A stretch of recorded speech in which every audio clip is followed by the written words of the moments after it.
Dear Earth. Dear Earth is by Isabel Otter and Clara Anganuzzi. I like saying that name, Anganuzzi. Dear Earth. Let's have a look. Are you still good? I hope so.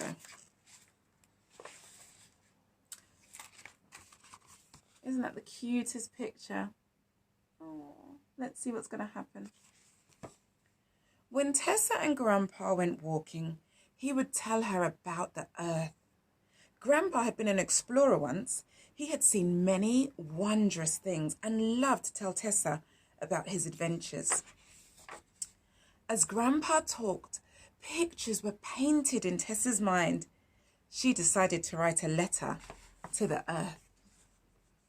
Grandpa's got a ship in one hand, and I think that's a whale in the other. And he's telling his stories, and Tessa's going on journeys in her mind, using her imagination. Do you use your imagination to create stories and new worlds and journeys? So she's going to write her story, but she says, but where to begin? Start by writing, Dear Earth. Then let your imagination flow, said Grandpa. That is a very good idea, isn't it? You just need to start, close your eyes for a minute, and then let your imagination get to work. Dear Earth, Tessa began.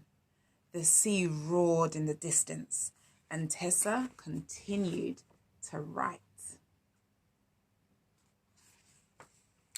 My grandpa has told me a lot about you, and you sound wonderful. One day, I'm going to be an explorer just like Grandpa.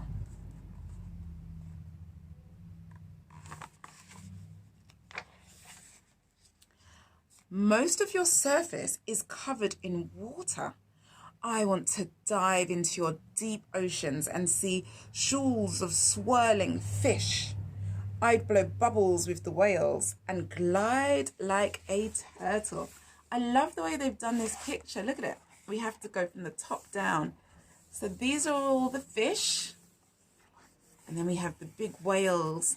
And then at the bottom of the ocean, you have got little fish and sea life and coral and seaweed and starfish and so much. Look at all of that. The earth is amazing. I'd love to explore your lands too. When the animals stampede, I'd run amongst them. My heart would beat as loudly as their thundering hooves. Look at the animals running through. I don't know what causes animals to stampede, but every so often they do. There's the stampede of, I want to say antelope, but I might be wrong. And it's meant to be beautiful to watch every season or something. And that's them moving from one area of the country where maybe it's getting drier to another. But if you get caught in that stampede, it's very dangerous. If you've seen The Lion King, you know what I'm talking about. You are home to gigantic megabeasts as well as teeny weeny creatures. I want to run through your meadows and kiss the butterflies.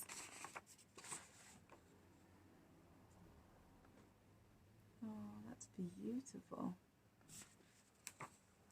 Splash under waterfalls and float in blue lagoons.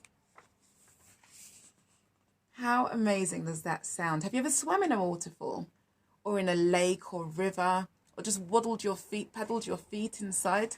The water feels so different from being in a bath or a swimming pool. Part of you is frozen over. Do you ever feel the cold? Grandpa says that unicorns swim in the Arctic. Well, they could do. I've never been to the Arctic, and even though I've never seen a unicorn, if you've never been to a place, you don't know if they do or don't exist, do you? It would be nice to think that they are there. Magical unicorns. You have a spine of mountains that tower over everything. Some of them have their heads in the clouds. Look at that.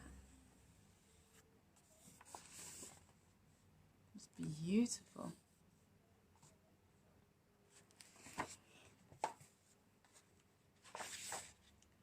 In the underwater forest of the mangroves, sharks keep their babies safe. I like that because usually when people talk about sharks, it's always scary. But sharks are fish and they have babies and families and they're just trying to live like everything else.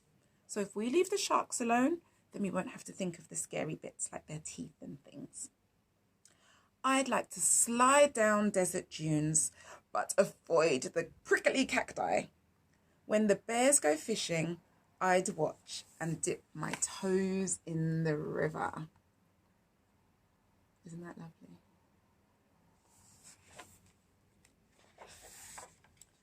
Up in your rainforest canopy, I would join in with the screeching hullabaloo of the birds and monkeys.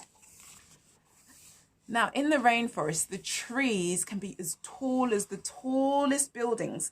So imagine being right at the top where it's all cool and green and the birds and the bugs and the butterflies all live. Wouldn't that be an amazing thing to experience? Let's see.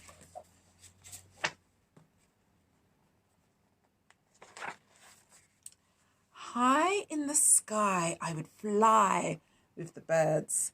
Soaring and swooping, up, up, I'd go. Tessa has a lovely imagination, doesn't she? I like it very much. Earth, you are full of such wonder, but you're fragile and you need love and care. Grandpa says that humans have hurt you, but we can heal you too. The sea continued to roar in the distance as she finished her letter simply, love from Tessa. There's Tessa finishing up her letter. And there she is looking out at the earth now that she's finished. Love from Tessa. Oh, look, she's there with Grandpa. I didn't see him there for a moment. There we go. Grandpa and Tessa walked down to the beach together. I wish everyone knew how special Earth is, said Tessa. Do you think if people realised, then they would want to look after the world and keep it safe? Yes, I do, said Grandpa, taking Tessa's hand. Perhaps, if enough of us share the message, we can still save our dear Earth. That looks so peaceful and lovely, doesn't it? And clean. Look how clean the beach and the ocean looks. That's all part of looking after our dear Earth, isn't it?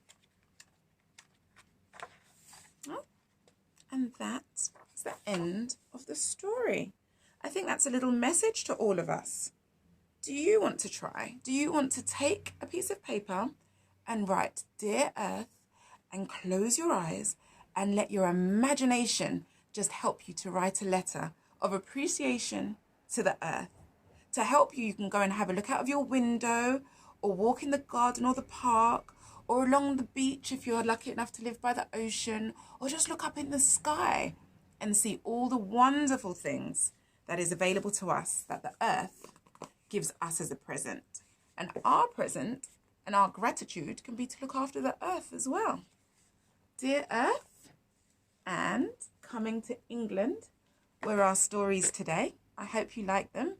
It's been fun being with you, and I hope to see you next Sunday at 10:30. And have a very lovely, lovely week.